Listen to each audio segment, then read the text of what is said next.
Yeah, I think during the game, obviously, just the way the game went, we were playing without, Frenchie and Coffee, and some guys were really having to step up and play different roles. And so, just the way the game went, we went down twice, battled back. Eddie scores with about 4 minutes left, and here we go into another overtime. So we've definitely had plenty of those. So I liked our chances going into that. Had a couple balls cleared off the line during the game, so I liked the way we were playing. Felt like the guys were giving a lot, but also knew that at that point anything could happen to kind of change the outcome of the game.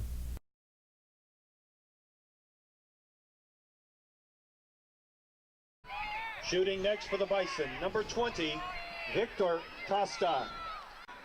Tene needs this block more than anything else for the Pioneers to continue on in this national tournament. Here goes the shot. Goal by Costa. And Costa makes the 5th goal. And Oklahoma Baptist wins this game. 5 goals to 4. So Oklahoma Baptist will continue on in the tournament while MNU is done. I was devastated. No one ever likes to lose in penalty kicks, especially because I was the one that missed the penalty. Just having our season over and my career over, it was devastating to be the only word that comes to mind. Yeah, I mean, I didn't really feel anything. I hadn't really sunk in, and I just remember walking back. I didn't even shake in the hands of anybody. I just sat down on the bleacher, and I mean, I was just in shock, really. I just couldn't believe it. I didn't want to believe it was over. The emotions really didn't catch up to me until the 2 days after the game. It was hard to believe that after coming in here the end of July and everything ended so fast.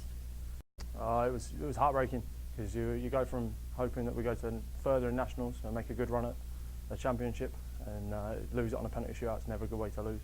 So there's a lot of tears. A lot of the boys were upset, so it was rough.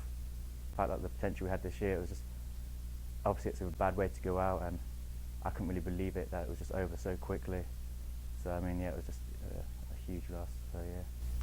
It's terrible. I just couldn't believe it. How we did all that work, and we were supposed to be this great team and go all the way, even in nationals, and then just to have it all down the drain. And I mean, I just was in disbelief and shock. The next day, I gave my cleats to my little brother who plays soccer as well, and I was done.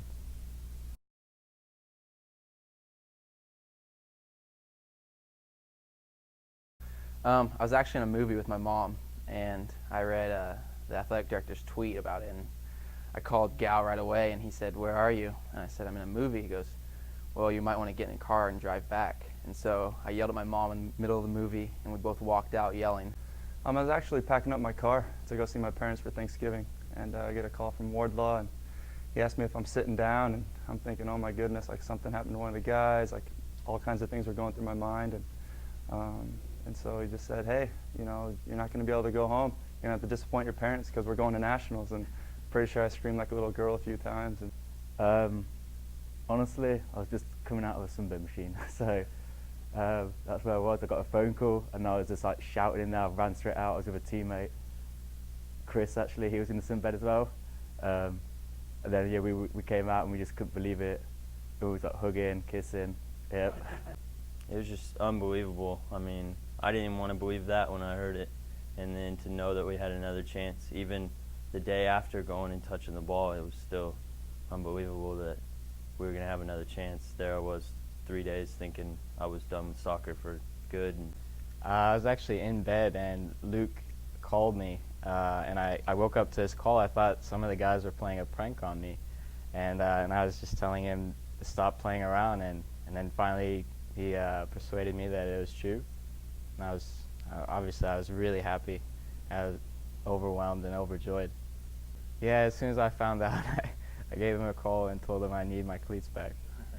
I had caught wind of it the night before, but I think just like some of the guys have said, just kind of put it out of my mind. My wife asked me if I really thought it could be true, and I just said it's really too good to be true. Kevin Steele, our athletic director, actually called me and put it best. I went downstairs, and I have 3 little girls, and they said, "Daddy, you're acting like a little girl." And so that sums up exactly how I felt, and I was obviously over the moon.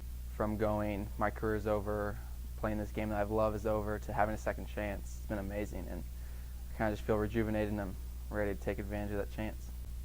Then we're able to have a chance to play again. I think no other senior gets this opportunity to be told their season's gone, and then they get it back. It's a bit of a weird feeling knowing that everything's over for the last time that you're going to play soccer, really. And then knowing you've got a second chance is incredible, especially with the team we got. You can make a good run at it. Especially having Coffee and Frenchie back is going to help us in our next game. So hopefully we can go all the way. I think we have all the pieces, and if we just put them together and get in the right mindset, I think we can do it. Especially like I said, the level we've had this year, I've been here 3 years, and I felt like this is the year where it felt like we could put it all together, and with the guys coming in, we think the quality's here. So yeah, the side of the bracket we've got, we think like we can go far in this competition, so it's great to have that chance again. Like the guys have said, you know, we have the pieces, and we've had the pieces all year, and so if it can all come together, I honestly believe that we can make a really deep run in the tournament and make some noise. Yeah, I think we can go all the way. I think, you know, we definitely have the pieces. We've been saying that all year. I think at this time of the year, it really comes down to really small things: focus, leadership, execution, and so I definitely think we have the quality, we have the pieces. You know, it's whether we have the intangibles to make that run and to put it together when we should. So I think this second opportunity is maybe kind of raise the spirits back up, and so I'm excited to watch these guys respond to this. They went through extreme disappointment in that final game, so they've kind of been through the lowest of the lows. Their careers are over, the season's over. Really everything we had done comes down to kind of a disappointment when we lose the way we lost in PKs that early, expecting to go to Alabama.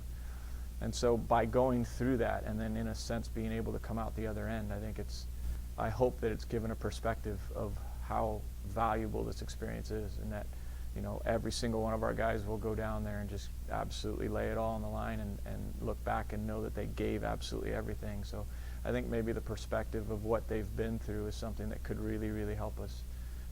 But at the same time, I think that's something that's going to be intentional. You know, it's not going to happen by accident.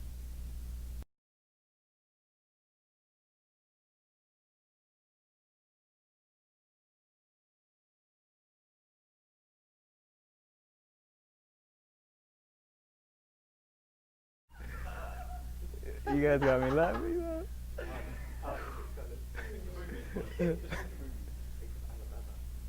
Stop laughing.